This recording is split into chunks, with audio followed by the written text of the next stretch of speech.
죽노라. 나의 나 된 것 주의 은혜니 나로 주의 은혜 헛되지 않게 하소서. 내가 바랄 유일한 소망 내 삶의 간절한 소원 오직 한 분 그리스도 나의 주인 그리스도 내 안에 자랑 내 안에 기쁨 그리스도.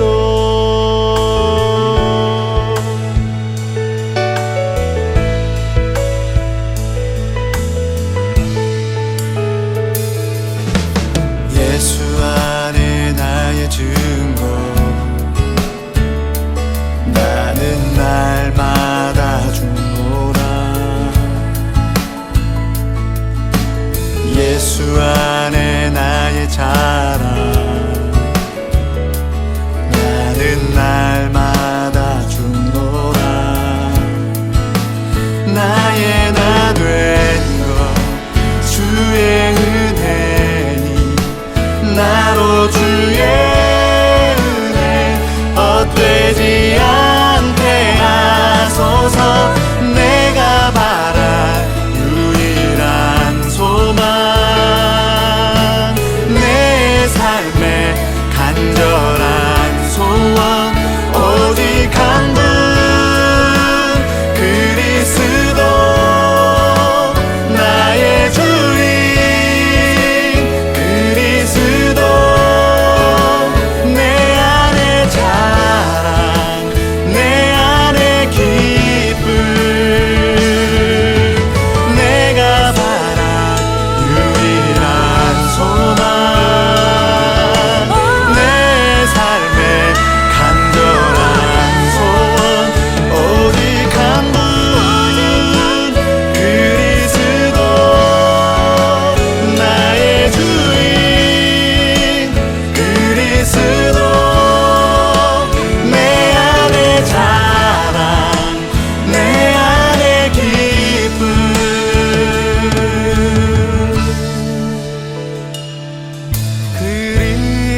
그리스도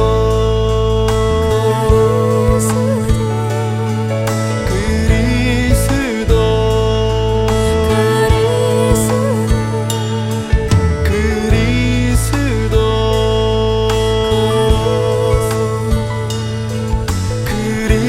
그리스도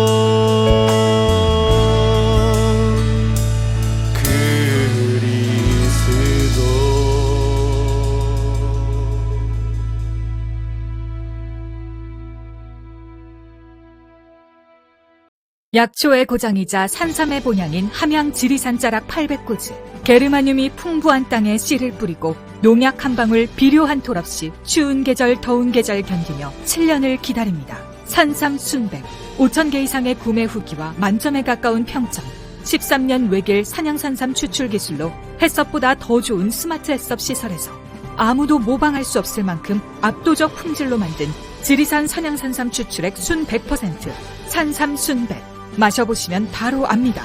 귀한 분께 잊지 못할 선물을 해보세요. 지난 10년간 매달 20만 원씩 꼬박꼬박 보험 넣은 김호구 씨. 40줄에 처음 병원 신세를 졌는데 과연 그 보장 금액은? 꼴랑 100만 원이요. 왜 이렇게 실망스러운 겁니까? 제가 뭘 잘못한 겁니까? 보험 손해보지 마세요. 최고의 전문가들이 본인에게 가장 적합한 보험으로 맞춤형 리모델링 해드립니다. 지금 바로 마이보험 체크하세요. 검색창에 마이보험 체크.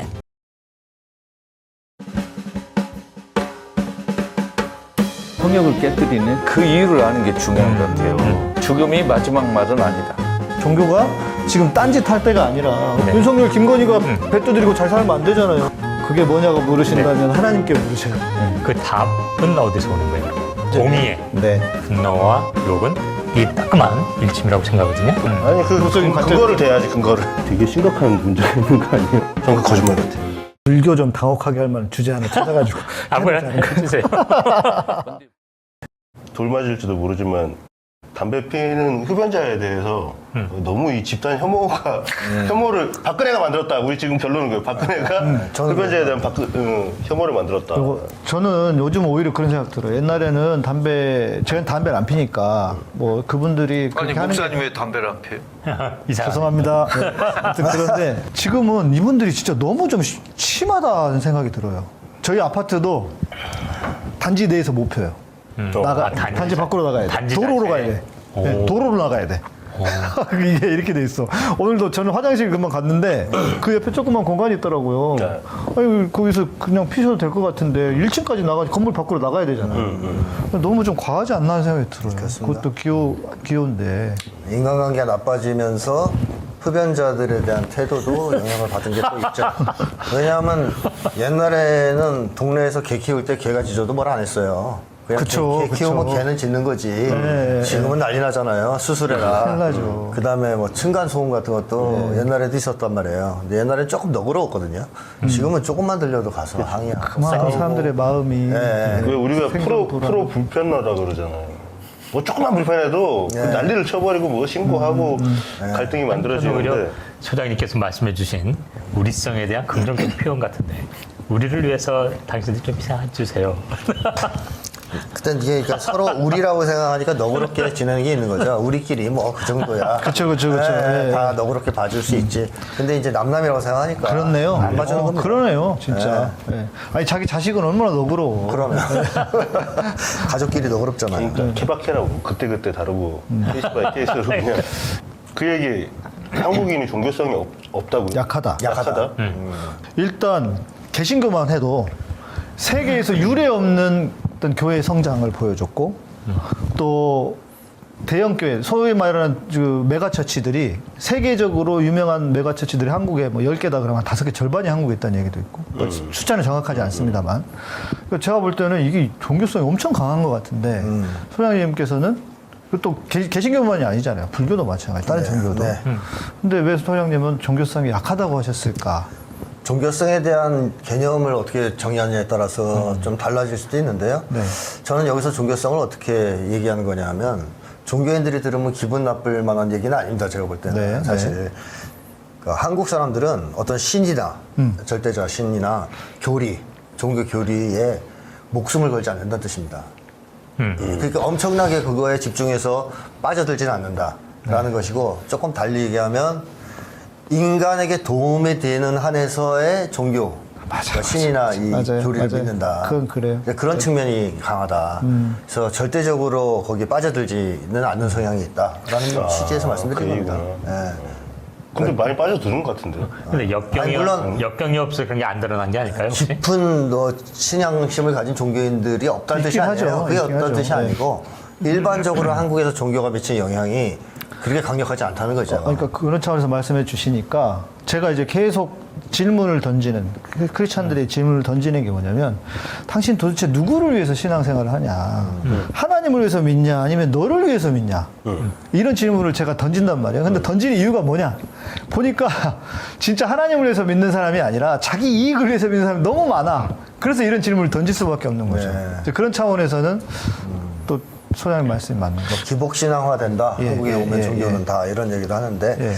제가 말씀드리고자 하는 그 사례를 하나 들어보면 이제 한국에서 어떤 남녀가 연애를 하는데 한 명은 불교, 한 명은 기독교예요. 네. 근데 여자 집안이 기독교인데 좀 부모님이 완고하셔요. 둘이 연애할 때 종교를 안 물어보고 시작해요. 우리 한국 청년들은 서로 그렇죠. 이거 좀 마음에 좀 든다 싶으면 종교를 일부러 안 물어보기도 하죠. 그렇지. 일부러 안 물어보는 것도 네, 있지. 그래서 연애를 막 하는데 문제가 안 됩니다. 그게. 그러다가 나중에 결혼할 때가 되면 문제가 될 수 있죠. 그렇죠. 그러면 그 문제를 어떻게 해결하느냐, 보통. 남자가 개종을 하죠.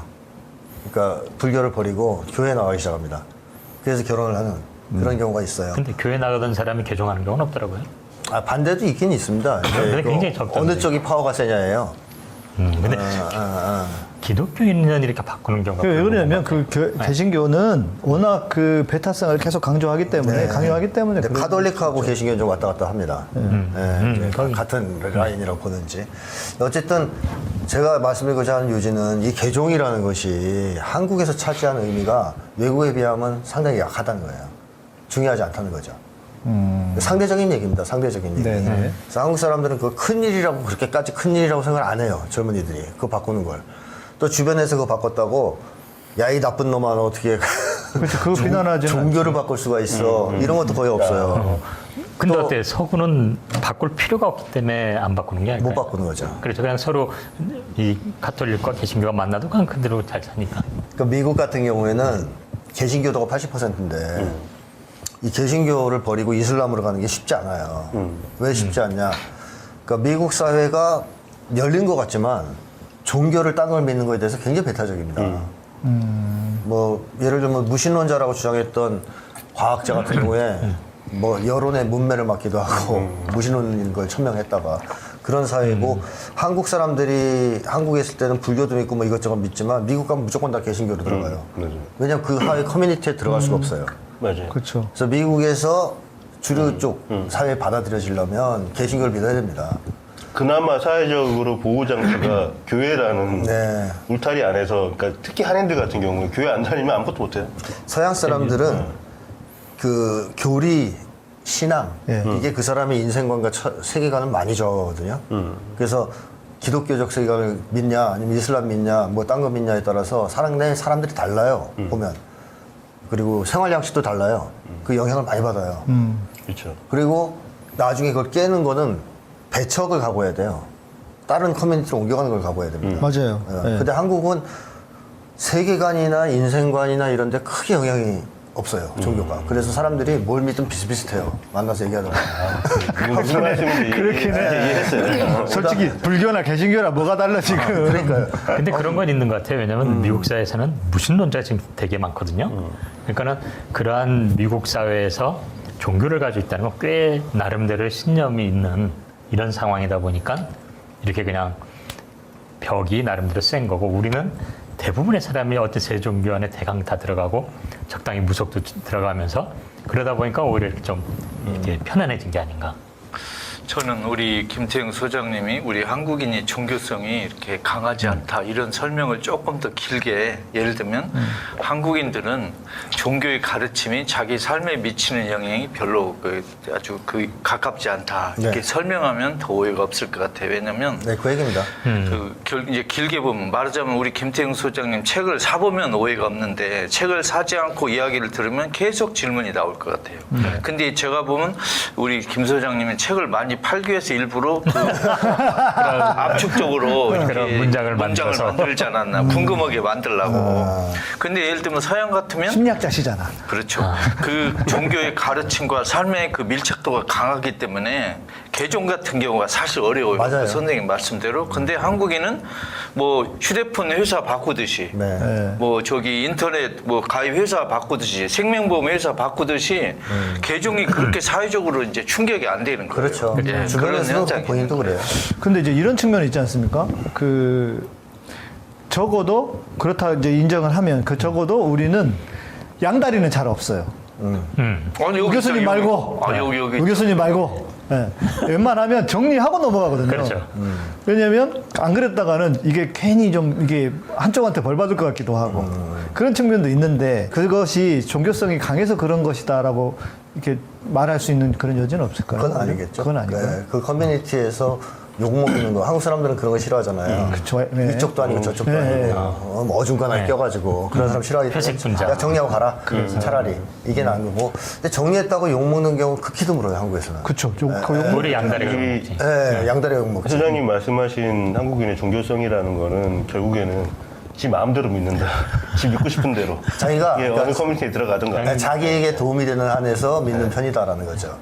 수단으로 생각한다. 예, 목적이라기. 교회를 인간의 받아들이거나 이런 게 아니라 깊숙이 네. 자기 삶으로 가져오는 게 아니라 그냥 내가 필요한 것만 취해서 그냥 그렇죠. 그런 인간의 이익을 위해 도움이 되면 그 수준에서 믿는 거지. 인간을 신에게 헌납하려고 한다든가 이런 경향이 별로 없다는 겁니다. 그래서 한국 사람들이 종교에 이렇게까지 깊이 빠져들지 않는다. 그럼 이런 특히 얘기인데. 하나님에게 그런 것을 헌신을 강조하는 개신교에서는 지금 이 말을 적용하면 개신교들은 되게 좀 약한 거네. 실제 좀 나쁘게 그 얘기하면 이제 뭐 그렇게 되는 거고 좋게 얘기하면 인간 중심성이 워낙 강하다 보니까 이 종교가 사람을 지배하는 정도가 강하지 못하다. 침투하는 정도가. 다른 말로 비유하면 예를 들면 불교, 개신교, 가톨릭의 가르침을 씨앗이라고 비유하면 어떤 씨앗이 한국인의 심성이라는 밭에 뿌려지든 간에 네. 밭이 주도권을 쥐고 있지 씨앗의 특성이나 맞아요. 그 상관없다. 능력은 아무 관계없다 이런 뜻이잖아요. 예를- 한국인들은 밭이 강하다 이거죠. 예를 들면 한국 사람들이 만날 때 친구를 사귈 때 종교가 문제가 잘 안 돼요. 그렇죠. 서로 종교가 다르다고 그쵸. 친구가 안 되는 경우가 거의 없어요. 또 친구들끼리 지내다가 누가 갑자기 종교를 믿는다 그래서 배척하는 경우도 없어요. 그렇죠. 근데 외국은 그렇지 않거든요. 그게 문제가 그렇습니까? 되거든요. 처음부터 종교가 다르면 좀 꺼린다든가 또 과정에서 갑자기 종교를 바꿨을 때 그게 서로 영향을 주거든요. 한국 사람들은 그냥 개의치 않습니다, 별로. 그게 일단 한국 사람들의 특징이고, 그 다음에 일상생활에서도 한국 사람들은 이 종교에 그렇게까지 깊이 들어가 있지 않다는 것이 언어를 봐도 많이 나와요. 네. 한 가지 다행인 건 우리 한국의 개신교, 불교, 가톨릭 세 종교가 삼각형처럼 아주 균형 있게 분점을 하고 있는데 이렇게 세 종교가 분점하면서도 종교 갈등이 폭력적으로 나타나지 않는 아주 드문 나라. 그것도 특이해요, 진짜. 예. 학자들도 그걸 계속 얘기하죠. 예. 어떻게 보면 한국이야말로 진정한 다종교 국가다. 왜냐하면 종교 분쟁이 없으니까. 그러니까 사람들은 이 종교 때문에 싸움하는 걸 이해를 못하는 거예요, 한국 사람들은. 근데 종교 분쟁이 없는 것 같은데 자기 종교에서 분쟁이 있어요. 그건 종교 분쟁이 아니고 개인 간의 이제 갈등이라고 저는 생각하고요. 사실상 종교 교리 때문에 충돌해서 싸움을 해서 죽이고 하는 일은 한국에선 과거에도 없었고 현재도 없거든요. 그러니까 뭐 예를 들면 개신교인들이 막 불상을 훼손한다거나 네. 그런 일이 있죠. 일부 일부 개신교인들이. 있는데 그걸 하면 실은 잘했다고 박수 받지는 못해. 맞습니다. 미친놈 아니야? 네. 그 우리 개신교 안에서도 잘했네 이렇게라는 분위기보다는 아이 그렇게까지 할 필요 있어? 이런 건 있는 것 같아요. 맞습니다. 예. 네. 근데 거꾸로 보면 그런 이웃 종교에 가서 뭘 얘기를 하면 혹은 뭐 같이 행동하면 막 잘리잖아요. 신학교에서 이찬수나 뭐 등등. 아니, 그러니까 그게 이제 개신교의 특성 아닙니까? 소위 말하는 배타성, 포괄성과 배타성을 다 같이 가지고 있는데 개신교는 워낙 배타성만 강조를 하다 보니까 그 생기는 문제인데 그럼에도 불구하고 개신교 신도들은 또 이렇게 지금 말씀에 의하면 소장님 말씀에 의하면 좀 폭넓게 또 이렇게 교류한다는 거 아니에요? 그러니까 교류라기보다는 교류까지는 아닌데 교류하지는 않는 것 같아요. 그런데 그렇게 과한 행동, 다른 종교를 이렇게 해코지를 하거나 굳이 가지고 불상을 왜 훼손해? 그러니까 이거에 대한 개념이 뭐 저는 워낙 내가 그런 생각을 가지고 그래서 있는지 모르겠지만 일반적인 교인들도 굳이 그렇게까지 할 필요 있나? 이런 생각을 하는 것 같다는 거죠. 예. 그건 그리고 맞는 것 같아요. 또 한국인이 종교성이 강하지 않다 그다지 이걸 보여주는 증거로 많이 거론되는 것이 한국인들이 현세주의적이다. 다시 말하면 내세에 대한 뚜렷한 관념이 없다라는 것도 얘기가 많이 되죠. 그러니까 내세관이 희박하다 혹은 내세가 현세에 영향을 거의 주지 않는다라는 건데요. 사실 한국 사람들이 내세에 관심을 갖는 사람이 많지 않아요. 거의 없어요. 그래서 일반적으로 대화 과정에서 내세에 대한 얘기를 거의 안 합니다, 한국 사람들은. 그렇죠. 그리고 그걸 고민으로 가진 사람 거의 없어요. 그래서 기독교 개신교에서는 많이 해야 되지 않나요? 개신교도 많이 안 해요. 사람들이. 그래요? 예, 그래서 제가 그 내세관이 희박하다고 얘기하는 건데요. 그 서양 사람들은 이게 상당히 뚜렷한 편이거든요. 특히 기독교인들한테는. 특히 기독교 그렇습니까? 아, 나 국내 파여가지고 잘 모르겠어. 기독교인들 같은 경우 상당히 뚜렷해서 뭐 죽을 때 하나님 만나러 간다는 사람 많아요. 근데 한국 사람들은 내세에 대한 개념은 딱 하나예요. 헤어졌던 사람을 다시 만나는 곳, 즉 만남의 광장이라고 제가 표현했는데 부모님 만나거나. 부모님을 만나거나 죽음으로 헤어졌던 사람을 다시 만나는 곳. 다시 말하면 우리가 다시 되는 곳이에요. 죽어서. 네. 자, 그것이 한국인들이 가지고 있는 거의 유일한 그럼 내세관이거든요. 일종의 약간 무속적인 무속적이라거나 오히려 이제 민속적이랄까? 개념이 없는 거고. 선조를 다시 만난다. 선조든 뭐 인간 중심? 하여튼 사람을 만난다 이거예요. 우리 중심이죠. 거기서 우리는 역사적인 것까지 포함을 하니까. 그래서 서양의 경우에 그 괴테도 죽을 때 하느님 얘기하고 죽었는데 한국의 경우에는 신앙심이 깨투천한 사람들도 죽을 때쯤 되면 마지막 임종시에 종교 얘기하는 사람이 많지 않아요. 거의 다 가족 얘기를 합니다. 부모님 만나러 간다든가 뭐 헤어진 가족 만나러 간다든가 이런 얘기를 많이 하고요. 또 죽음을 앞두고 하는 체험에서도 하느님을 만난 사람보다는 가족을 만난 사람이 훨씬 많아요. 저희 아버님도 돌아가시기 전에 자꾸 돌아가신 그 우리 증조 저희 할아버지를 뵙고 그랬거든요. 부인담. 예. 아, 우리 아버지도 종교를 믿으셨지만 그런 게 아니라 할아버지만 맨날 만나고 그러다가 이제 돌아가셨고. 그럼 어때요? 지금 국내에 들어와 있는 종교가 기본적으로는 외래 종교라서 그런 것도 있지 않을까요? 뭐 그렇지도 않습니다. 우리의 체화된 어떤 옛날부터도 불교 때부터도 뭐 이제 좀 오래된 종교의 경우에도 내세관이 뚜렷하지가 않죠. 그래서 서양 영화 보면 그런 장면이 굉장히 많이 나와요. 네. 뭐 제가 얼마 전에 본 존윅에서도 그렇더라고요. 존윅이 죽었는데 무덤을 놓고 앞에 두 명이 존윅이 지금 지옥에 있을까 천국에 있을까 이러고 있어요. 뚜렷한 내세관이 있는 거거든요. 또 악담 중에 하나가 있더라고요. 악당이 죽으면서 지옥에서 만나자. 그러니까 나도 지옥 가지만 너도 지옥 갈 거야. 하느님의 심판을 전제로 해서 대화를 한단 말이에요. 근데 한국 액션 영화 같은 거 보면 죽을 때 악당도 이러고 죽더라고요. 나 이제 딸내미하고 마누라 만나러 간다. 이러고 죽어요. 아니면 먼저 가서 기다릴게. 근데 그게 지옥이냐 천국이냐 개념 없어요. 그냥 무조건 만나는 곳이라고 생각해요. 그런데 이제 우리 김 소장님의 그 말씀에서 우리 한국 그 불교, 개신교, 가톨릭이 좀 이렇게 새겨들을 말은 불교, 개신교, 가톨릭이 자기 신도들에게 이 가르침에 관한 교육이 아주 부실하다는 게 드러났다는 거예요. 예를 들면 개신교 가톨릭에게 부활교리나 이런 거에 관한 설명이나 교육이 아주 약하기 때문에 사람들에게 영향을 못 주고 있다는 거예요. 불교도 마찬가지예요. 그러니까 불교는 우리 원래 넷을 얘기하지 않습니다. 오케이. 네. 하여튼 종교 내부에서 이 가르침이 너무 흐트러져 있다는 거, 엉망이라는 걸 지금 반증하는 거예요. 사실 왜냐하면 서양에서는 이걸 잘 가르치거든요. 근데 한국에서는 이런 가르침이 자기 종교의 가르침이 자기 신도들에게 미치는 영향력이 아주 약해요. 이게 우리 특징이에요. 예전에도 한국 사람들이 뚜렷한 내세관이 있다는 거는 발견된 적이 없고 과거에 어떤 종교를 믿든 현실에서도 한국 사람들이 내세 자체에 대해서 교육이 부족한 측면도 있겠지만 일단 관심이 적어요. 그 내세. 그래서 내세 때문에 현세에 영향을 받는 것도 외국인에 비하면 훨씬 적습니다. 그게 지능하고도 관계가 있을까요? 지능은 우리가 우수한 편이죠. 네, 항상. 그러니까 예. 지금 저는 특히 외국인들 보면은 되게 순진하다라는 느낌을 많이 받잖아요. 그러니까 그런 사람들이 성경에 있지. 이렇게 써놨고 목사님이 이렇게 얘기했으니까 이게 맞아라고 그냥 받아들이는 사람들이 많단 말이에요. 근데 우리는 에이 아닌 것 같은데 그러니까 이게 이런 부분도 작용을 할 것 같아요. 그러니까 서양에서는요 성서가 내 삶을 어떻게 바꿀까 고민해요. 네. 한국은 내가 성서를 어떻게 바꿔버릴까. 맞아요. 그러니까 저는 이제 소장님께서 이 말씀을 하실 때 생각을 해봤어요. 저한테 좀 적용을 해봤어요. 아, 내가 죽음을 맞이할 때 가족을 먼저 만나는 걸 기대하나 진짜 하나님을 만나는 걸 기대하나 생각해보니까 제가 목사여서 그런지 저는 나는 하나님을 진짜 보고 싶은 마음도 있기 때문에 그러지 않을까 생각을 했는데 주변 사람을 보니까 소장님 말씀이 맞아요. 사람들이 대부분 다 이제 돌아가시기 전에 그러면 하나님 만나 이런 말 안 해. 그래서 이제 어머니 만나시고 아버지 만나시고 또 뭐 이렇게 이런 얘기를 주로 많이 한단 말이에요. 크리스찬들조차도. 네, 맞습니다. 네.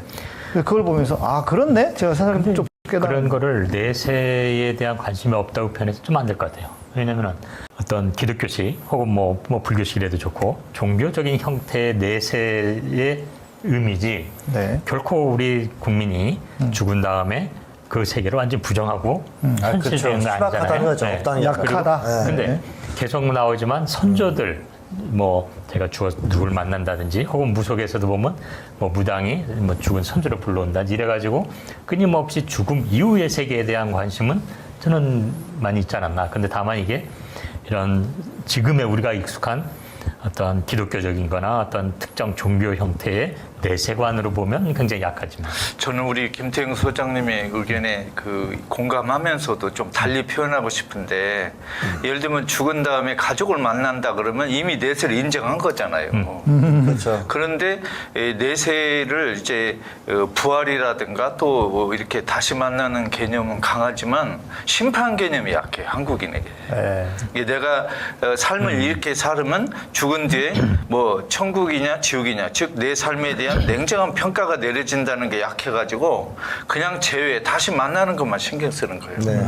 그러니까 뭐 예를 들면 전광훈 목사나 윤석열 이런 아이들은 당연히 지옥에 갈 사람인데도 아무 겁이 없어. 이것들이 겁대가리 없어요. 그렇죠. 걔들은 사실 종교인이 아닙니다. 지금 믿지 않는 놈들이라고 저는 생각을 하고. 네, 맞아요. 심지어 전광훈도 뭐. 네, 서양 영화나 드라마, 소설, 문학 작품 이런 걸 보면 이 사람들의 내면 세계에서 종교가 큰 영향을 차지하는 걸 알 수 있어요. 계속 자기가 무슨 말과 행동을 할 때 네. 하느님이 나를 어떻게 볼지, 내세에 어떻게 평가할지 이런 얘기를 독백으로도 하고 사람들과 대화도 하는 게 정말 많이 나오거든요. 그리고 뭐 종교 때문에 자기 행동을 바꾼다든가 네. 뭐 조심한다든가. 근데 한국 사람들은 일상적으로 그런 사고나 행동이 별로 없습니다. 그러니까 이제 내세에서 뭐 어떻게 지켜보고 있을 어떤 신 때문에 내가 지금 내 행동을 검토한다든지 거기에 비춰서 또 조심한다든지 이런 게 별로 없어요. 그래서 굉장히 많은 학자들이 일치되게 이제 동의하는 것이 한국 사람들이 대단히 현세적이다. 아하. 현세주의적이다. 그러니까 내세의 영향을 거의 받지 않는다. 이런 얘기를 하는 겁니다. 그래서 내세관이 하나도 없다. 뭐 이런 뜻이 아니라 그것이 상당히 희박하다. 약하다. 저는- 뚜렷하지 않고 영향을 적게 준다. 이런 얘기죠. 저는 다르게 해석을 한다면 내세에 대한 그 개념이 약하다기보다는 심판 사상이 약하다고 제가 설명을 드렸잖아요. 네. 심판 사상이 약한 이유가 제가 볼 때 하나는 있어요. 여러 가지. 뭐냐면 현세에서 심판이 엉망이 된 걸 관찰했어요. 아하. 그러니까 예를 들면 뭐 보석으로 풀려나거나 사면 복권되거나 아니면 검사가 기소를 안 해버리거나 판사가 엉뚱하게 판결하거나 이런 걸 보면 아 내가 조물주나 하느님이나 뭐 염라대왕도 내가 충분히 로비를 하면 되돌릴 수 있구나. 그러니까 이 심판이 무서운 줄 모르는 거예요 지금. 네. 돈으로 권력으로 심판하는 그 주체를 내가 이렇게 영향을 미칠 수 있다는 생각을 자신 있게 하고 그 경험이 현세에서 있다 보니까 정말 냉정한 아무 사심 없이 공정한 심판이 나에게 내릴 거라는 생각이 없어요 지금. 하나님을 그냥 그 매수할 수 있다고 생각하는. 그렇죠. 예를 들어 내가 종교 헌금을 많이 하고 교회 성당에 열심히 다니면 그 심판조차 내가 좌우할 수 있다는 자신이 있는 거예요. 사람. 영어에는 God bless you 이런 말이 너무 자연스럽게 있잖아요. 자연스럽죠. 오 마이 갓 나오죠. 네. 지저스. 근데 우리는 엄마야 그러죠. 그러네요.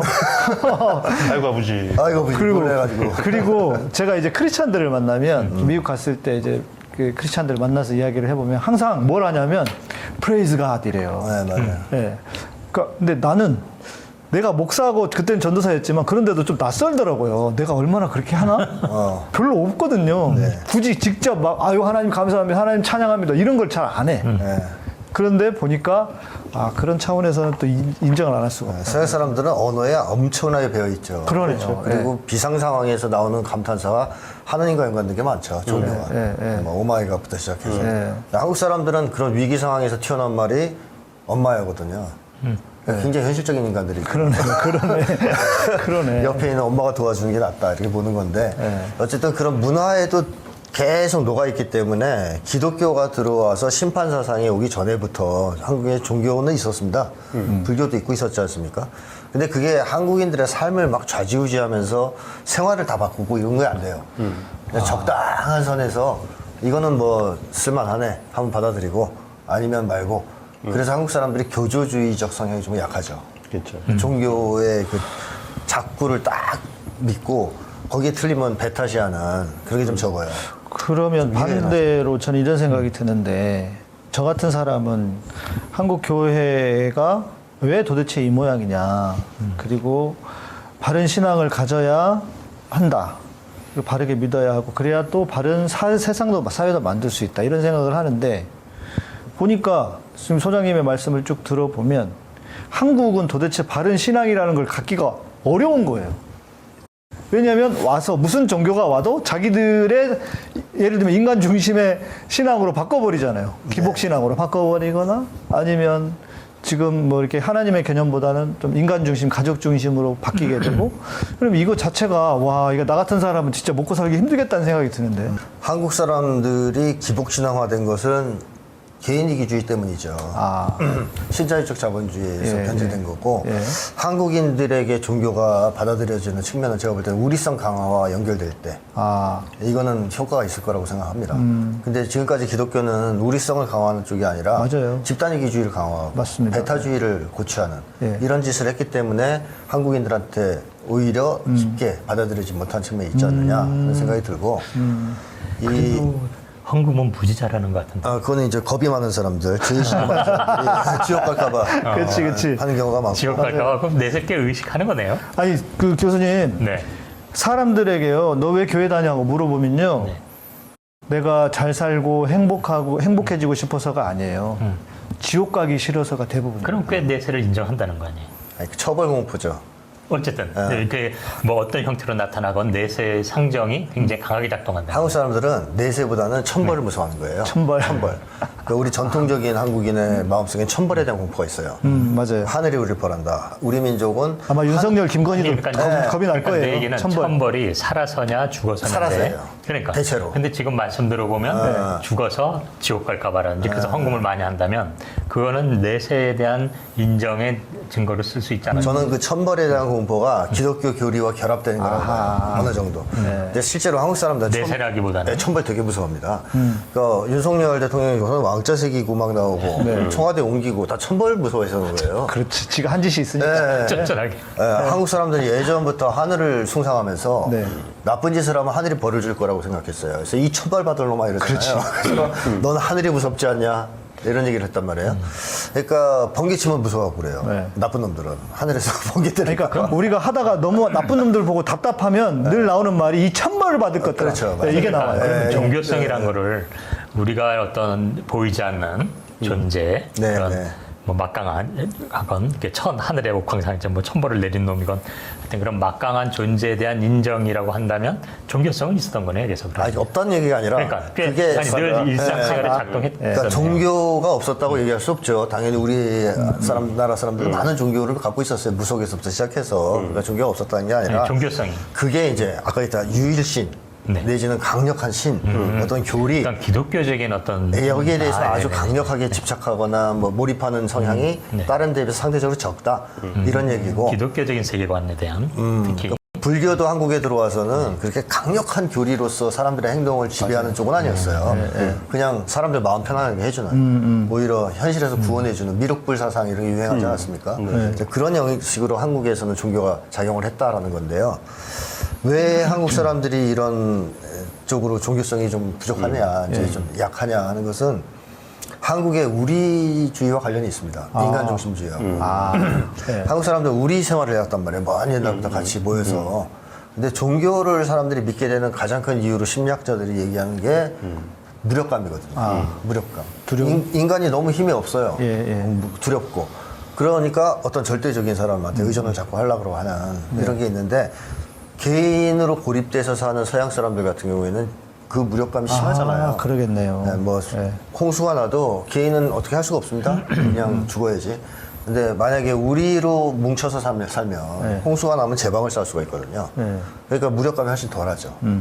그런 과정에서 한국 사람들은 우리를 믿지 네, 뭐 굳이 절대적인 다른 어떤 존재를 찾진 않았다는 얘기고, 그 다음에 또 하나는 우리 생활을 하다 보니까 고립감이나 외로움도 별로 없어요.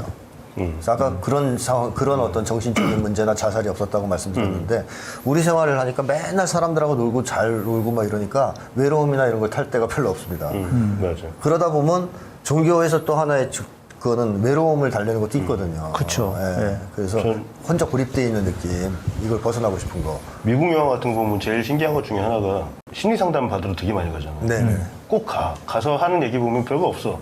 그냥 자기 일상 얘기하고 이런 얘기를 하는 거예요. 들어주고. 근데 왜 저거를 우리 같은 경우 이해가 잘 안 가지? 친구들이랑 하면 되지. 그쵸. 술 한잔 먹고 할 얘기를 왜 저기 가서 돈 내고 하지? 네. 근데 그만큼 얘네들은 그런 정서적인 유대감을 갖거나 아니면 내가 기댈 만한 곳이 없구나. 그렇죠. 네, 개인주의. 돈 내고 누구한테 가서 얘기를 해야 되는 거야. 그러네요. 네. 한국은 옛날에 심리 상담이 거의 번창할 수 없었던 것은 우리 공동체가 심리 상담소예요. 굳이. 네, 친구들하고 막 얘기하고 마을 사람들하고 얘기하면 되지 상담소가 따로 있어야 될 필요가 없었거든요. 그러네요. 그래서 이제 우리가 해체되면서 나타난 게 상담소죠. 왜냐하면 한국 사람들 중에서도 우리를 상실한 사람들이 너무 많아졌기 때문에 예. 뭐 이제 대부분인데 어디 가서 얘기할 데가 없는 거예요. 속 얘기를. 맞아. 그래서 한국 사람들이 과거부터 어떤 종교를 통해서 이걸 해결한다기보다는 우리를 통해서 해결했다는 거예요. 공동체 속에서. 네, 어떤 어려움들을. 그래서 서양 같은 경우에는 왕도 교황이나 이 종교 지도자들이 인정을 해줬어요. 머리에 왕관 씌워줬습니다. 그렇죠, 그렇죠. 한국은 그런 경우가 없어요, 역사적으로. 고구려 왕관을 누가 종교 지도자가 씌워준 적 없어요. 그렇죠. 조선시대도 마찬가지예요. 그럼 국내 이렇게 종교 인구가 많은 거는 우리성이 깨져서 현실돼서 종교로 간 걸까요? 제가 이제 이런 얘기를 하면 혼날 수도 있는데 이쪽 계열분들한테는 사회가 피폐해질수록 종교가 더 필요해진다고 그렇죠, 생각하는 그렇죠. 사람이에요. 더 그렇죠. 네, 드러나죠. 힘드니까. 네. 그래서 만약에 사회가 건강하고 화목하고 즐거우면 오히려 종교에 대한 수요는 줄어들 거라고 예상합니다. 아니 그 실제로요. 실제로 IMF 때 개신교가 쭉 올라갔습니다. 네. 그리고 지금 우리가 알고 있는 그 스칸디나비아 반도라든지 저 서유럽 이쪽은요. 기독교 인구가 줄어들어요. 네, 계속 줄어들어요. 굉장히 줄어들어요. 네, 그게 이제 사회적인 심리하고 분명 연결이 돼 있다고. 네. 예. 그런데 이런 논의에서 한 가지 제가 반론을 제기하고 싶어요. 심리학자가 보는 종교는 인간의 심리를 연구하면 종교에 대한 사람의 태도를 거의 알아낼 수 있다는 전제가 있거든요. 그런데 사회학자들은 또 사회적인 어려움이나 어떤 특정한 사건을 사람들이 종교를 태우는 중요한 영역으로 봐요. 또 하나 종교학자들은 그 종교의 가르침이 그 시대 사람들에게 얼마나 매력을 주느냐를 보거든요. 그러니까 심리학자는 이제 심리를 이 중요 관찰 포인트로 보는 거고, 사회학자들은 사회 현상과 불평등을 이제 그 종교를 택하는 주요한 거로 보고, 종교학자들은 서로 다른 종교의 어떤 가르침이 사람들에게 매력을 주느냐 그걸 보거든요. 그러니까 이렇게 심리학자가 보는 종교, 사회학자가 보는 종교, 종교학자가 보는 종교를 같이 두루봐야 그 상황을 좀 더 관찰할 수 있다고 저는 생각해요. 우리 김태형 소장님 사회 심리학자시니까. 종교는 그러니까 이제 학자. 만일 심리학자, 사회학자들의 그 주장을 그 결정적으로 관찰한다면 서로 다른 종교의 서로 다른 가르침이 사람에게 주는 영향을 거의 무시하는 결과가 나오거든요. 근데 이건 그 유럽이나 남미 역사를 봐도 굉장히 중요해요. 네. 왜 이 종교가 아니고 이 종교를 택했을까? 그건 분명히 다르고, 특히 우리 한국 사람들 어느 종교를 택할 때 그 종교의 가르침에 자기가 흔쾌히 동의하고 이해하는 게 큰 역할을 차지하지 않잖아요. 그렇죠. 그런데 예를 들면 유럽이나 남미 같으면요, 이 종교의 가르침이 내가 찬성하는 비율이 결정적이에요. 그걸 확실히 하고 들어가는 거예요. 그게 다르구나. 근데 우리는 이제 종교에 들어갈 때 이거나 저거나 일단 그래. 나에게 필요하면 가. 그쵸. 근데 뭐 저 친한 사람이 오려면 가. 사람들은 이 가르침이 나에게 결정적으로 매력 주냐 끝까지 따져보는 거예요. 그 정도가 다른 것 같아요. 그 대신 따져서 맞으면 이제 열심히 한국 사람들은 일단 뭐 대충 들어가는데 그쵸. 빠져나온 것도 잘 빠져나온다. 그래서 조선시대 때 카톨릭이 한국에서 처음에 크게 확산될 수 있었던 것은 평등주의입니다. 아. 신앞에 모두가 평등하다. 계급사회였으니까. 그렇지. 그럼 한국 사람들 그것만 봐요. 그게 마음에 들면 나머지는 그게 중요하지 않아요. 일단 지금 평등주의가 중요하니까 싹 받아들입니다. 뭐 이런 성향이 있다. 그래서 외국 사람들이 많이 그런 얘기를 합니다. 선교할 때 한국 사람들이 쉽다 좀. 감정적이다. 그러니까 악착같이 따지고 뭐 이런 게 별로 없다 이거예요. 잘 넘어온다. 그리고 친구 따라온 놈도 많다. 교리가 좋아서가 아니라 나도 친구 친구 따라서. 대부분 그래. 대부분 그렇지 뭐. 깊이 들여다보지 않는 거죠. 실은. 사실 이제 종교의 의미로 많이 또 얘기되는 것이 세계관, 네. 뭐 인생관을 주는 거 아니겠습니까? 네. 그러니까 세계관과 인생관이 있어야 사람은 삶의 의미를 찾을 수가 있고 그 중에서 네, 맞습니다. 또 내가 어떤 내 인생의 가치가 있느냐, 내 삶에 이런 것도 따져볼 수가 있어요. 근데 원래 사람의 삶의 의미나 가치는 사회와의 관계에서 즉 우리라는 집단 속에서 사실은 이게 획득되는 거거든요. 네. 한국 사람들은 우리가 있었기 때문에 항상 이걸 획득하는 게 어렵지 않았어요. 삶의 의미나 가치를. 예를 들면 최근에 오면 그 국제시장에 나온 아버지는 그 삶의 의미를 어디서 찾냐면 가족을 위해 희생하고 헌신하는 데 찾았단 말이에요. 이 사람은 스케일이 커서 뭐 국가 이런 건 몰랐지만 네. 그래도 아버지한테 나중에 칭찬받아요. 죽기 전에. 고생했다고. 네. 거기서 자기 삶의 의미를 찾거든요. 이순신 장군 같은 분은 내가 나라에 얼마나 쓸모가 있을지, 네. 쓰일 때가 있는지를 가지고 자기 가치를 찾잖아요. 네. 그러니까 이렇게 우리가 기준이 되면서 한국 사람들은 삶의 의미나 가치를 찾을 수가 있습니다. 그래서 한국 사람들이 사실 제일 크게 높게 평가했던 가치는 공동체, 우리를 위해서 희생하고 헌신한 걸 굉장히 높게 평가했죠. 근데 서양 사람들은 혼자 산단 말입니다. 우리가 없어요.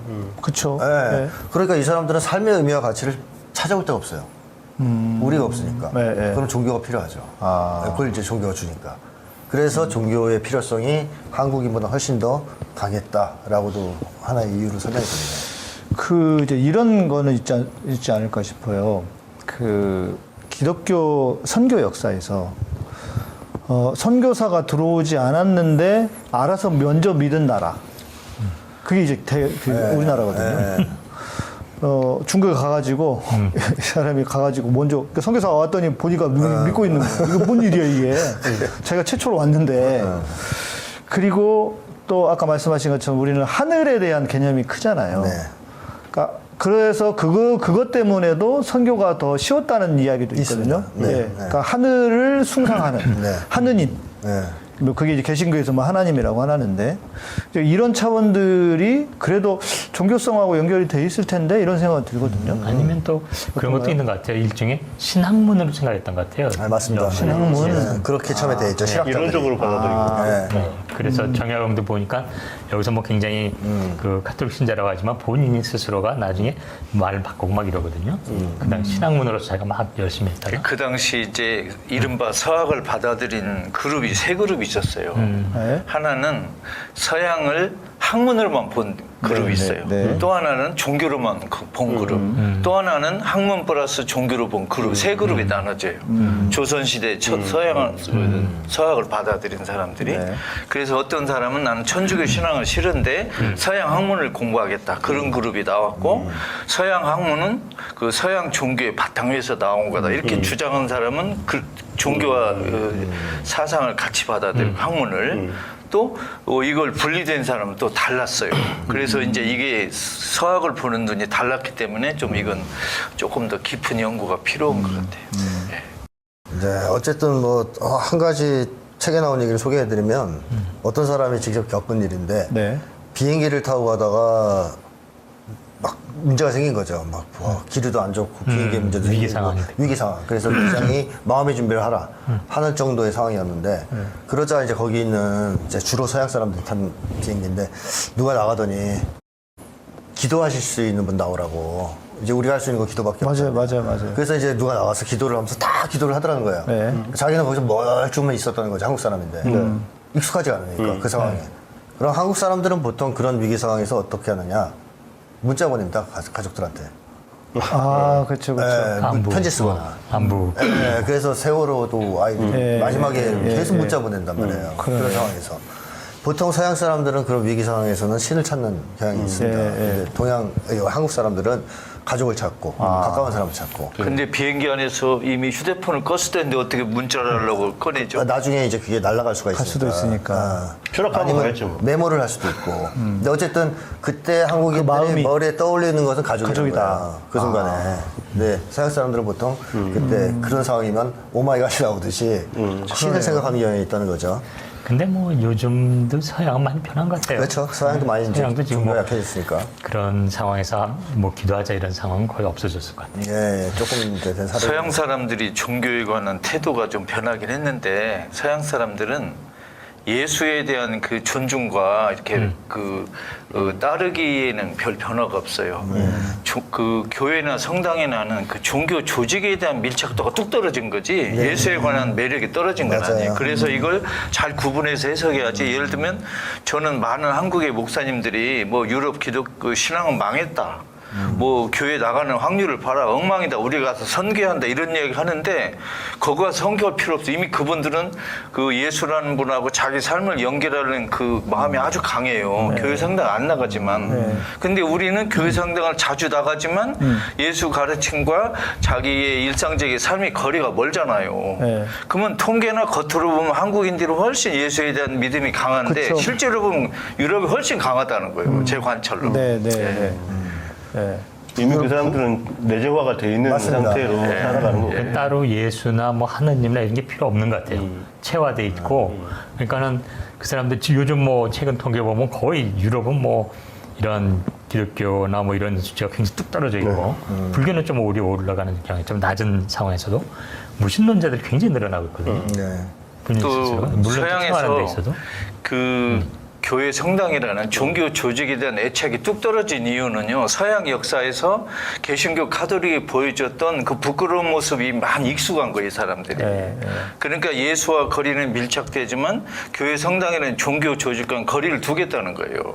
이게 내가 교회 성당에 안 나간다고 해서 예수와 멀겠다 그런 건 아니에요, 이 사람들. 네. 북유럽 자료를 봐도 그게 나오더라고요. 그러니까 교회에 나가는 비율은 현저히 적은데 미국에 비해서 신앙심이 떨어지는 것은 아니고 그렇죠. 그 사람들이 교회에만 적게 나가는 거고 그 사회가 커뮤니티가 북유럽 같은 경우는 미국보다 훨씬 더 잘 발달돼 있지 않습니까? 그러니까 쉽게 얘기하면 평등 때문에 좀 더 화목한 사회라는 건데 교회에 안 나가고 성당에 안 나가도 자기네 커뮤니티에서 그 문제가 해결되는 거예요. 외로움이라든가 이런 거는. 근데 미국 사람들은 그게 없으니까 교회 가야 됩니다. 상담 받을 데도 없으니까 또 교회 가야 되고. 그래서 많이 가는 거지 신앙심이 꼭 북유럽 사람들보다 미국 사람들이 더 강하다 이렇게 얘기는 할 수 없다라는 연구 자료들이 많이 있습니다. 기독교인인데 난 이제 요즘 안 나간다. 냉담자하고 무신론자하고 이 비율이 많이 이 최근에 변하고 있거든요. 무신론자 굉장히 늘어나고 있어요. 물론 거기도 뭐 크리스찬 사이언티스인가 뭔가 이상한 종교도 막 나오긴 하지만 그래서 그러니까 무종교인들이 역시 점점 늘어나는 것은 부정할 수 없다는 거죠. 교수님 죄송한데 무종교인하고 무신론자는 다른 것 같아요. 예를 들면 내가 무신론을 신봉한다 해서 그 사람을 무신론자로 넣는 비율이 있다면 크진 않아요. 근데 나는 이러저런 종교가 싫어. 나는 무종교인 나는 편하고 나는 그쪽으로 나는 선택할 거야 하는 면에서는 무종교인이 많지만 나는 무신론을 신봉해 하는 사람 별로 없는 것 같아요. 무신론은 신봉할 이유가 없죠. 그렇죠. 그렇죠. 존재 자체를 인정하지 않는 저 같은 사람. 종교를 안 가지고 이제 그러니까. 무신론을 자기 인생관으로 채택한 사람을 말하는 거죠. 근데 저는 이거 좀 SF로 넘어가면 좀 엉뚱한 소리일 수 있는데 좋아요. 그 성경에 보면은 예수님이 세상 끝날까지 너희와 함께 하겠다라고 얘기하는 장면이 있단 말이에요. 그 마태복음에 그게 있는데 그 영어를 보면은 그러니까 제가 한글 성경으로 읽었을 때는 세상 끝날까지라고 하니까 이게 영원히 말 그대로 우리가 이제 존재하는 한 영원이라고 생각을 하는데 영어로 보면은 이게 end of the era라고 되어 있는 게 있고 그 다음에 age라고 되어 있는 것도 있어요. 그러면 이거는 뭐냐면 한 시대예요, 그냥. 이게 영원한 시대가 아니고 한 시대까지만 그러니까 그렇게 해석하는 그렇게 해석하기도 하더라고요. 근데 그러니까, 이제 영어 성서본은 번역본이거든요. 네, 그쵸. 원래는 그리스어니까 신약성. 그런데 그 뭘로 돼 있나 거기가? 근데 그 그리스어 성서는 그 쓴 사람조차 곧 세상 끝날이 내일 모레라고 생각하고 쓴 글이에요. 그러니까 이분들이 세상 끝날까지라는 그 생각을 할 수가 없어요. 곧 내일 모레, 곧 세상 끝날이 온다고 생각한 거에서 썼기 때문에 우리 한국말이나 다른 말로 어떻게 번역하든지 간에 그게 영원 무궁을 포함할 수는 없는 말이에요. 그게 원래. 그러니까 우리가 알고 있는 세상 끝날이 아니고 그 사람들은 소위 말하는 임박한 종말론 곧 예수님이 오신다고 생각했던 말이죠. 그리고 땅 끝까지 일을 할 때 그 땅 끝도 그러면 우리가 알고 있는 무슨 뭐 아프리카 이런 데냐 그것도 양양까지 아니요. 뭐, 응? 양양의 속초까지 따끔 마을까지 그러면 그것도 없어. 그 사람이 한국을 개념 알았을까요? 한국 있는 걸 몰랐겠지 그 시대에는. 예, 그냥 자기들이 알고 있는 로마나 좀 그 지역 전부. 저는 이거 어떻게 보냐면 end of the world가 아니고 이게 특정 시기만을 이제 딱 그 한정지어서 얘기를 밀레니엄이고 했기 뭐 때문에 그렇죠. 시간적 이제, 개념이 있어요. 뭐 지금 이집트 같은 경우에 대피라미드 있고 그 옆에 스핑크스가 있잖아요. 그 스핑크스 같은 경우 원래 사자란 말이죠. 사자 몸은 그냥 사자 대가리인데 그게 이제 상징적으로 그때 만들어진 게 그 춘추분 때 그 별자리 올라오는 별자리가 있어요. 춘추분 때 이렇게 딱 이 해가 뜰 때 그 반대편에 그 같이 뜨는 별자리를 가지고 그 시대의 별자리로 해서 우리가 황궁도를 만들잖아요. 그 황궁도 상에 그 별자리가 존재하는 게 한 시대라고 보거든요. 근데 보통 한 2000년, 2400년 정도가 이제 한 텀인데 그렇게 봤을 때 아 이게 이제 그러니까 기독교가 인류와 함께 하는 거는 어느 정도 한정된 시간 동안만 그렇다. 그러니까 지금 2000년 정도 지났으니까 곧 있으면은 이 기독교 자체의 신앙은 사라진다라고 저는 보거든요. 몇 년 남았어요? 그게 얼마 안 남았죠.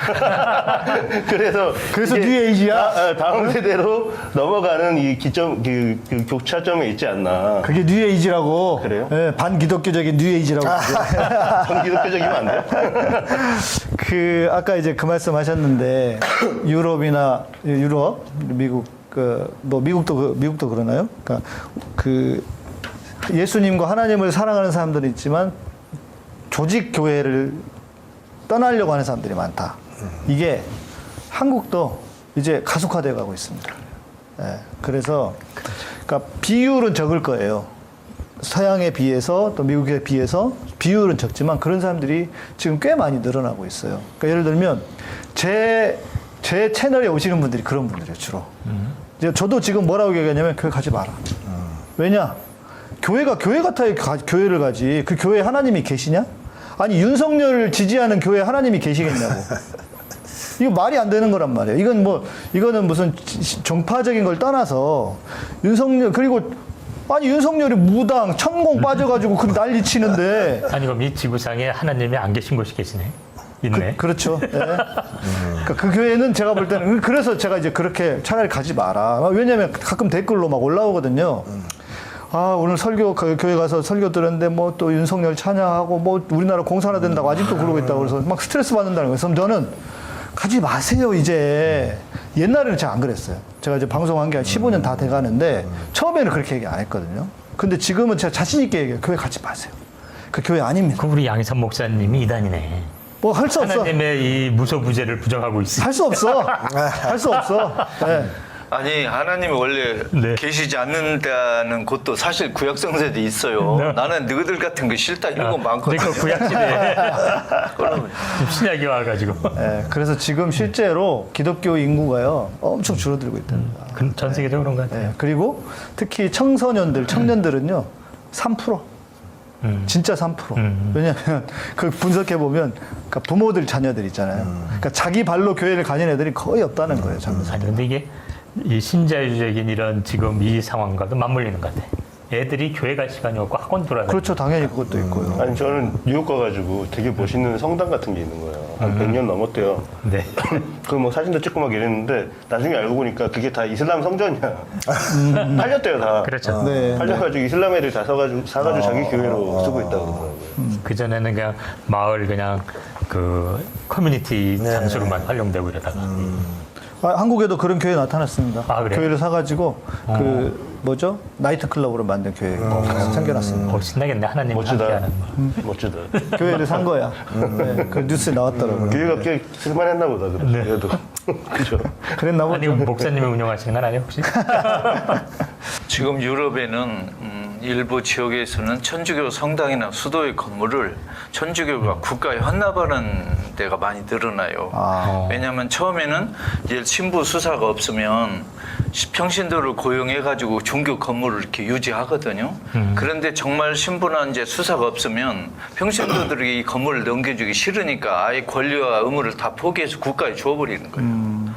이런 일이 한국에도 언젠가 일어나지 않으려는 법이 없죠. 그러니까 이제 안타깝게도 지금 개신교에는 어떤 일이 벌어지고 있냐면 소위 말하는 이제 진짜 이단들, 네, 그 이단들이 교회들을 다 접수하고 있습니다. 네, 그러니까 그만큼 예를 들면 하나님의 교회라든지 이런 교회들이 저는 신기해요. 그 교회들이 돈이 어디서 그렇게 나는지 글쎄 말이에요. 그런 예배당 그 건물들을 다 접수를 하고 있거든요. 그러니까 이게 과연 종교가 끝이 올까? 소장님 어떻게 생각하십니까? 종교의 끝이 올까? 저는 만약에 사회가 건강해진다면 네. 종교를 믿는 사람의 비율이 일단 줄어들 것 같고 네. 그다음에 그 믿는 사람들도 굉장히 건강해질 것 같습니다. 지금 사이비 종교라든가 네. 뭐 나쁜 종교들은 자취를 감추게 될 가능성이 많다. 그게 그쵸. 뭡니까? 네. 한국에 지금 이상한 종교들이 많이 퍼지지 않았습니까? 뭐 신천지라든가 뭐 이상한 하나님의 교회도 대표적인데 뭐 그런 것들이 한국인들의 정신이 건강한다면 맞아요. 번창할 수가 없어요. 그렇죠. 예, 근데 그게 문제가 있기 때문에 이게 번창하는 거거든요. 그래서 사회가 건강해져야 그런 어떤 사이비 종교도 많이 사라질 거라고 생각합니다. 사회가 건강하지 않으니까 윤석열, 천공 이런 게 등장하는 거죠. 그럼 이렇게 되는 거네. 예. 자기들이 크기 위해서 사회를 건강하지 않게 만드는 거네. 그 사람들은 윤석열 밀어주고. 그러니까 이제 이동관 부르고 막 이래요. 내가 순간 무슨 생각인지 알아? 아씨 나 굶어 죽겠네. 이런 생각했는데. 근데 그러니까 종교 그러니까 그러면 사이비 이단들 뭐 사이비들 빼고 종교 자체. 그러니까 우리 사회 심리학자가 보는 관점에서 종교가 과연 안 사라지고 견뎌낼 수 있을까? 종교가 대변하는 좋은 가치가 있죠. 네. 이상사회를 추구한다는 거. 네, 네, 맞습니다. 그러니까 어떻게 보면 좀 더 구체적으로 하면 사람들이 강렬히 바라는 네. 그 요구가 있어요. 네.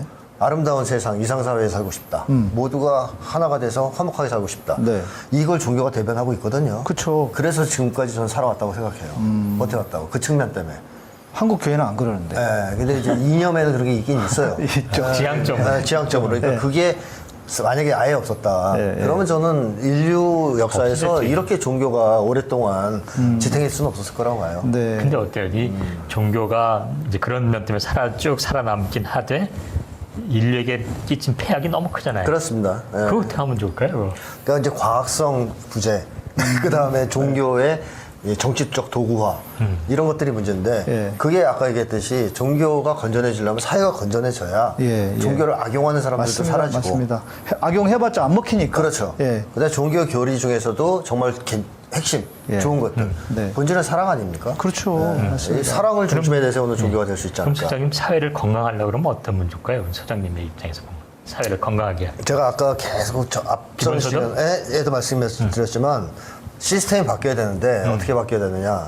개인의 생존을 개인이 책임지는 시스템이에요 지금 한국은. 맞아요. 네, 각자 도생. 각자 시스템. 도생. 근데 우리 민족은 여태까지 그렇게 살아와 본 적이 없어요. 5,000년 동안. 개인의 생존을 개인이 책임진 적이 없어요. 공동체가 책임졌었지, 같이. 그러니까 이 시스템이 우리에게 익숙하고 또 이렇게 시스템을 이렇게 갖췄을 때 사람들의 관계가 좋아지면서 화목해지거든요. 그래서 저는 그렇게 바꾸자는 거예요. 네. 사회를. 우리가 살아왔던 대로 생긴 대로 살자. 그러니까 이제 그렇죠. 그렇게 해서 그러면 이제 그 다음 질문은 그렇게 살기 위해서 그걸 방해하는 놈들 있잖아요. 그거 어떻게 하면 좋을까요? 그거 뭐 방해하는 사람들 이 얘기를 하면 또 사실 이 정당이 이익을 선점해서 백성들의 힘으로 끌어내려야죠. 그런 사람들이 있나요? 그 윤석열 아 그런가요? 그 사이비 종교인들 이런 사람들이겠죠. 근데 국민들이 저는 그런 지향을 분명히 갖고 있다고 보고요. 그래서 아마도 예전에 기본소득이라든가 뭐 이재명 대표 지지라든가 이런 거로 표현이 됐을 거라고 생각합니다. 그래서 기본 사회의 기본적인 발상 자체가 같이 책임지자는 거 아니에요. 그렇죠. 맞습니다. 우리 가족 중에서 애가 있는데 아직 돈을 못 벌어요. 돈을 쓰기만 해요. 그럼 걔 밥 안 주고 그러진 않잖아요. 그쵸. 밥 준단 말입니다. 네. 왜냐하면 우리 가족이니까. 맞습니다. 그러면 전 사회를 그렇게 바라볼 맞아요. 수 있지 않냐 이거예요. 맞아요. 우리 그럼 가족으로. 지금 소장님 말씀을 이렇게 들어보니까 어떻게 보면 이게 종교에서도 지향하는 가치, 모양새 네. 많은 공통점이 있는 것 같아요. 같아요. 네, 네, 지향점이 종교가. 같아요. 네, 서로 네. 공동체로서 함께 네. 그리고 보다 우리가 정말 함께 그 공통된 가치를 위해서 공공선을 위해서 이타적인 삶을 위해서 나아가는 이런 자세네요. 종교에서 얘기하는 천국을 한번 떠올려 보시죠. 기독교에서 천국은 이제 기독교. 기독교에서 천국이 뭡니까? 네. 뭐 적과 꿀이 흐르는 세상이 천국은 아니에요. 네. 오히려 본질은 저는 사자와 어린 양이 사이좋게 지내는 곳이라고 맞아요. 생각해요. 약육강식이 없는 곳입니다. 그렇습니다. 예. 화목한 세상. 예. 그리고 불교에서도 뭐 계급 사회를 극락으로 보지는 않을 거 아닙니까? 그럼요. 당연히. 캐스트 제도를 네, 2500년째 부정한 거니까. 맞습니다. 그리고 대동세상의 이념도 결국 하나가 되는 거예요. 맞아요. 모두가. 모두가 네. 하나가 되려면 네. 불평등하면 안 됩니다. 그러니까 화목이 사실은 우리 인류가 꿈꿔온 최종 목표였어요. 그렇죠. 근데 우리가 어떻게 보면 지난 몇십 년 동안 네. 화목의 가치를 버린 거예요. 맞아요. 맞습니다. 돈 좀 더 벌려고 약간 더 물질적 풍요를 추구하기 위해서 네. 이 화목이란 가치를 버리고 인간관계를 다 파괴하고 스스로 화목을 버렸지 않습니까? 네. 그 피해를 지금 고스란히 우리가 겪고 있는 거거든요. 맞습니다. 그런 화목을 깨지는데 오히려 한국 사회에서는 종교가 또 기여를 해버리고. 엄청난 역할을 한 그렇습니다. 거죠. 예. 예.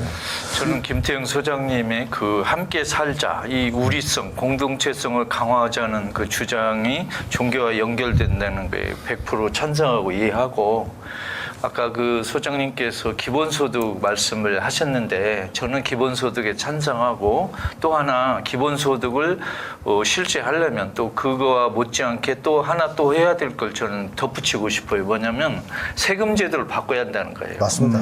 그 상속세라든가 그 재벌세라든가 네. 부유세라든가 해가지고 기본소득을 강화하려면 한쪽에서는 기본소득제를 실시하고 네. 그걸 위한 전제 조건이면서 동시에 해야 될 게 그 세금 제도를 바꿔서 부자들에게 엄청난 세금을 강탈해야 한다는 거예요. 강탈이 아니라 환원이죠. 하여튼 하여튼 뭐 단어를 어떻게 아름답게 쓰든 간에 그래서 한편으로는 기본소득 그 실시, 한편으로는 그 이렇게 세금 제도를 적절하게 좀 바꾸는 게 좀 같이 가면 좀 더 좋지 않을까 그건 생각합니다. 당연히 돼야 된다고 우리주의가 되겠네. 근데 이런 게 있는 것 같아요. 이게 어떤 강력한 제도가 인식을 바꾸는 경우도 있고, 의식을 바꾸는 경우도 있고, 의식이 변화해서 제도가 만들어진 경우도 있긴 한데, 우리 같은 경우는 좀 급하지 않아요, 성격이. 그래서 강력한 제도를 바탕으로 인식을 바꿔가는 게 맞지 않나, 지금 시점에는. 그러니까 이제 쉽게 말해서 그 이제 우리 그 토지자유연구소 남기엽 소장 같은 경우에도 계속 그 얘기했잖아요. 국토보유세. 네. 국토보유세를 가지고 우리가 기본소득 충분히 할 수 있다. 네. 시도해볼 수 있다. 네. 그래서 이재명 대표가 됐으면은 아마 저는 시도를 나름 해볼 수 있었다고 생각해요. 그러니까 지금 우리가 불평등의 시작 자체가 어찌 보면 부동산이고 자본주의의 가장 큰 문제, 불합리점이 이 부동산에부터 시작되는 거지 않습니까?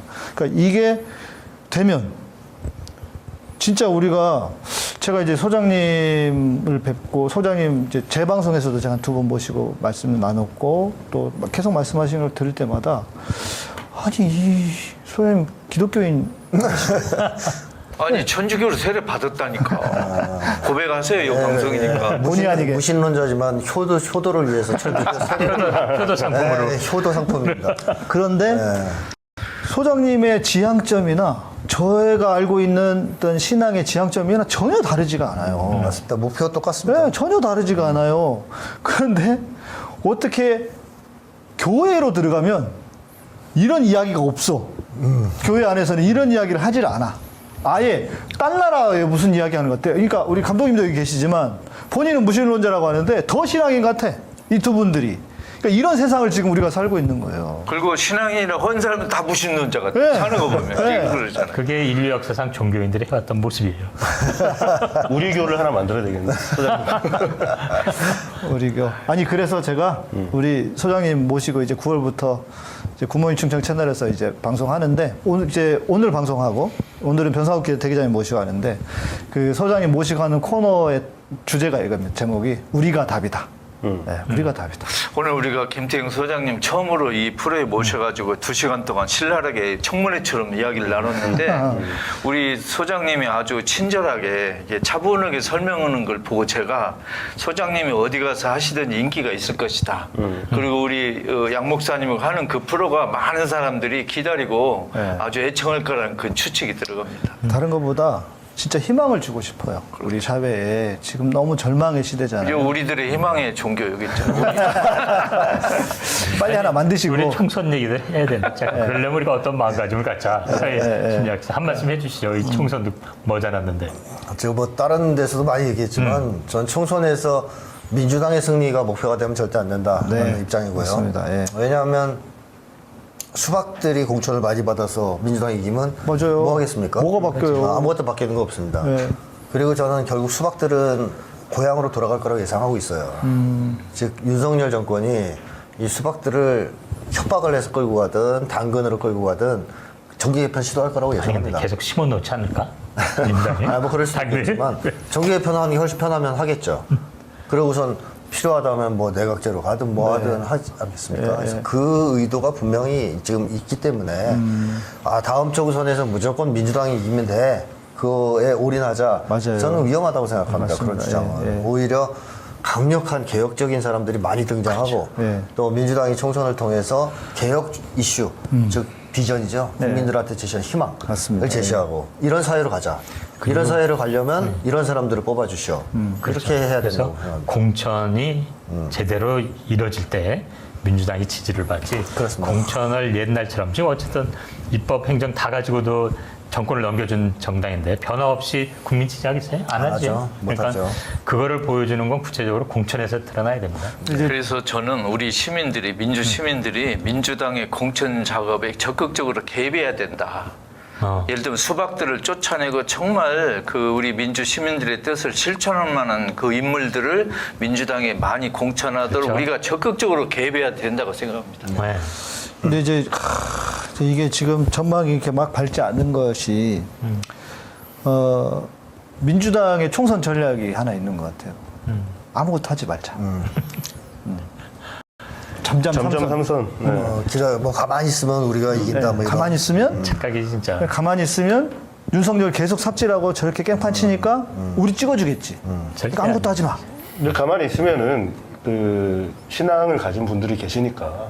신앙. 그러니까 이게 똑같은 거예요. 이 신앙인의 문제예요. 국민의힘은 나라를 팔아먹어도 찍는 30%가 있는 거고, 그쵸. 우리도 마찬가지라고 30% 생각하는 거예요. 가만히 있으면 되지 뭐하러 분란을 만드는 거예요. 그러니까 지금 이렇게 난리를 치고 심지어 김건희 구속도로가 나타나도 뭐 그냥 별로 반응도 없잖아요. 몇 명만 그냥 뭐 들썩썩하고 그러니까 괜히 까불다가 검찰 정권에 역풍 맞으면 나 털리고 이게 다 털린다. 조용히 있자. 네.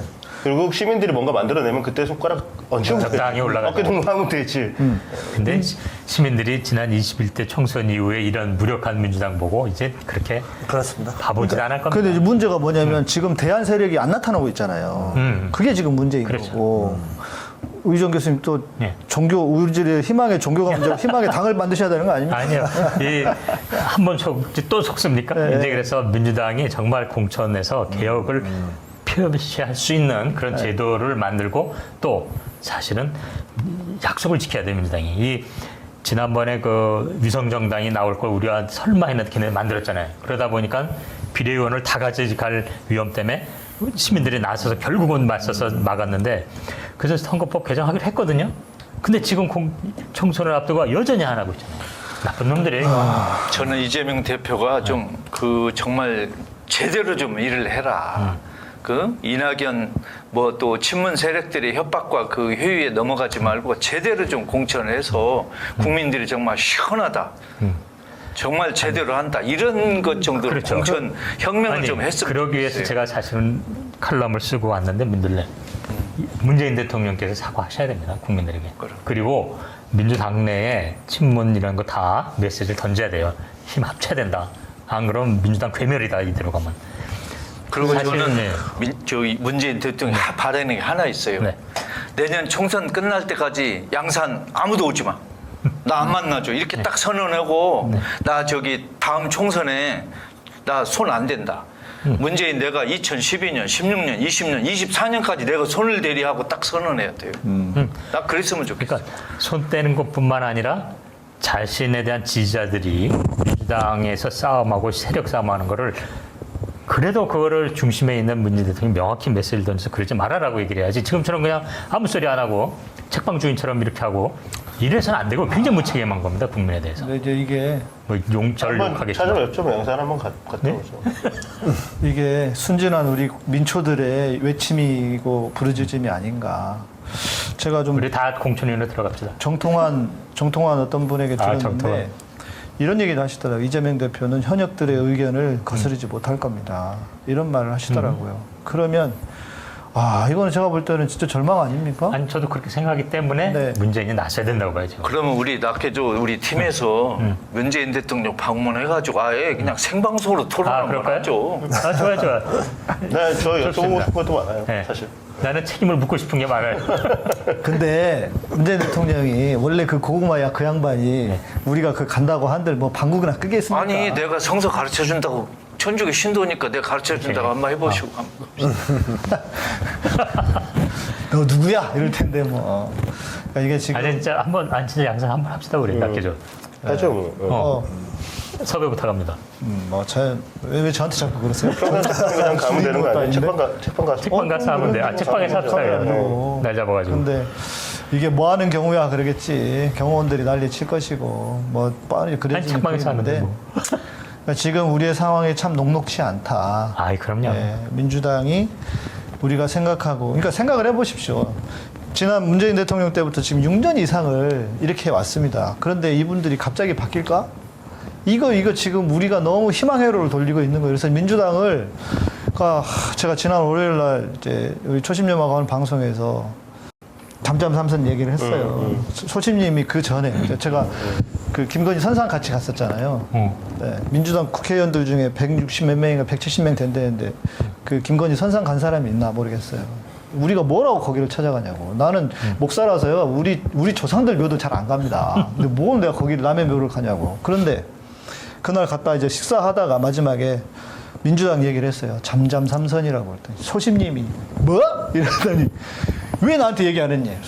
소심 별로 그런 얘기 안 좋아하시는 것 같아요. 민주당 까는 거 별로 안 좋아하는 것 같았더니 안 되겠대. 다음에 얘기하자. 그래서 지난 월요일 날 얘기를 하고 왔어요. 끝나고 나서 속이 다 후련하다 그러시던데 그런 분위기에 지금 민주당이. 그러니까 우리 시민들께서 그냥 여기다 희망회로 돌리지 않고 진짜 이제 목소리를 높이고 그럼. 너네 이렇게 하면 안 찍어줘. 이 메시지가 분명히 들어가야 돼요. 그렇지 않으면 바뀔 일이 쉽지 않겠네요. 그러니까 우리가 이재명 대표에게도 강력하게 공천개혁을 요구하고 문재인 대통령에게도 강력히 요구해야 돼요. 그래, 정신 차려. 구경만 하지 말고. 그렇죠. 그냥 그 이재명 대표가 잘 못하면 누가 강력하게 할 수 있는 분 나와가지고 그분 그냥 우르르 따라가면 어떨까 싶은 생각도 들어요. 한편으로는. 그러면 안 돼. 답답해. 너무 답답하니까. 이제나 저제나 우리가 지금 얼마나 이재명 대표가 좀 그래도 좀 시원하게 할 날을 손꼽아 기다리고 있습니까? 그렇죠. 우리가 했네. 근데 안 되고 있잖아요. 이게 지금. 혁신이 뭐 하는 짓도 그렇고. 내부에서 그렇고 이 정치 검찰도 타겟팅하고 있고 뭐 참 황당한 상황이에요. 오죽하면 그럴까. 그러니까 저 뭐라고 하지 마시고 뭐 또 내가 뭐 당 만든다. 별 정치에 관심 없고 뭐 내가 밖에 있으니까 말이나 하는 게 들어가서 하라 그러면 나도 싫어요. 근데 아무튼 얼마나 오죽하고 답답하면 이럴까 이해해 주십시오. 하여튼 시민들이 공천에 많이 관여해서 개혁적으로 만들어줘야 돼요. 네. 뭐 하고 싶은 말은 또 이렇게 갑자기. 주제가 일로 넘어오니까 또 하고 싶은 말이 많아지는데 뜨거워지기 쉬우니까. 오늘 여기까지 하죠. 네. 또 우리 게스트 소장님 모셨으니까 식사로 가셔야 되니까. 아니 수요일 가셔야 되는데 강의 식사도 못 하시고. 아드님과 같이 가시다. 그래서 사장님 그래서 마지막으로 우리 시청자분들에게 희망의 이야기 한번 한 말씀 해주십시오. 뭐 민주당이 지금까지 한국 정치에 큰 영향을 미친 건 사실인데 지금 국힘당의 모습을 보면서도 많은 국민들이 쟤네들이 이제 끝까지 갔구나. 더 이상은 안 되겠구나 하는 걸 느끼고 있지 않습니까? 네. 바닥을 보여주고 있죠. 저는 어떻게 보면 양당 정치의 바닥을 보여주고 있는 현실일 수도 있다고 봅니다. 한국의 정치가 좀 재편돼야 될 때가 왔다. 그래서 그렇게 넓게 바라본다면 오히려 지금 같은 민주당의 어떤 쇠락은 새로운 정치 질서를 만들어내는 하나의 계기로도 작용할 수 있지 않을까 생각하고요. 국민들이 그걸 원하고 요청하고 노력하면 될 거라고 생각합니다. 네. 그래서 소장님한테 시민학당 강의를 하나 맡아달라고. 좋죠. 아주 이렇게 반가운 얘기했으니까 또 안 소식이네. 하실 수 없겠지. 네. 아니 바쁘셔가지고 워낙 소장님 바쁘셔가지고 다른 거 하나 그만두고 하시면 되지. 우리를 위해서 하는 거지, 우리. 아니 우리에게 좀 그럼. 가르침을 주시고 힘을 주십시오. 그게 와가지고. 우리주의잖아. 다 끝난 건가요 지금? 네. 몰라요. 그래, 아직 묻지 하고 말고. 이러다 보면 끝나요. 이러고 끝납니다. 끝난 거예요. 적당한 데서 아마 편집을 할 겁니다. 네.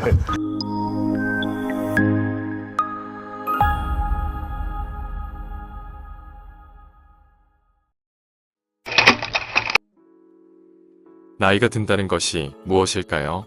처진 피부, 쑤시는 관절, 자꾸 없어져 가는 잇몸. 이 모든 것이 사실은 콜라겐 부족 때문에 생기는 것입니다. 그래서 콜라겐을 젊음의 영양분이라고 부른답니다. 콜라겐은 기본적으로 온몸의 탄력성을 유지시켜주는 영양소입니다. 그런데 콜라겐에 대해서 오해가 많습니다. 콜라겐 선택 시 핵심 포인트를 알아봅시다. 콜라겐을 먹는다고 몸속에 필요한 곳에서 바로 역할을 하는 것이 아닙니다. 콜라겐은 분자량이 큰 세포 덩어리라서 소화를 잘 시켜줘야 합니다. 그런데 항생제 등에 많이 노출된 동물이나 어류 등에서 채취한 콜라겐은 알레르기 반응을 일으킵니다. 콜라겐 포인트 하나, 항생제 등에 오염되지 않은 동물이나 어류에서 추출한 콜라겐을 써야 합니다. 콜라겐도 소화와 신진대사 과정을 거칩니다. 이때 지방과 당분도 신진대사 과정을 거칩니다. 그런데 혈당의 신진대사가 건강하지 않으면 콜라겐 신진대사도 건강할 수가 없습니다. 콜라겐 포인트 두 번째. 혈당 건강이 콜라겐 건강의 필수 조건이다. 대사 과정을 거쳐 형성된 콜라겐이 적합한 곳에 붙으려면 붙는 틀이 있어야 합니다. 이런 뼈대 역할을 하는 것이 바로 천연 비타민 C입니다. 그러나 화학 합성 비타민 C는 좋은 뼈대 역할을 하기 어렵습니다. 콜라겐 포인트 셋, 천연 비타민 C와 함께 먹어야 제대로 기능을 한다. 걱정거리가 또 하나.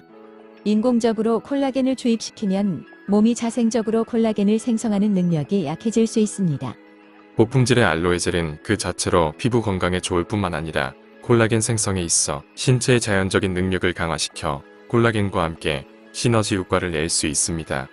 콜라겐 포인트 넷. 질 좋은 알로에젤을 동시에 사용해야 콜라겐 자체 생성 능력을 약화시키지 않습니다. 캐나다에서 생산하는 천연 콜라겐 패키지에 관한 문의는 웹사이트 슈퍼엘레오틴.com 전화 1522-6801번이나 페이스북 자연건강대학 또는 카카오톡에서 엘레오틴을 검색하시면 됩니다.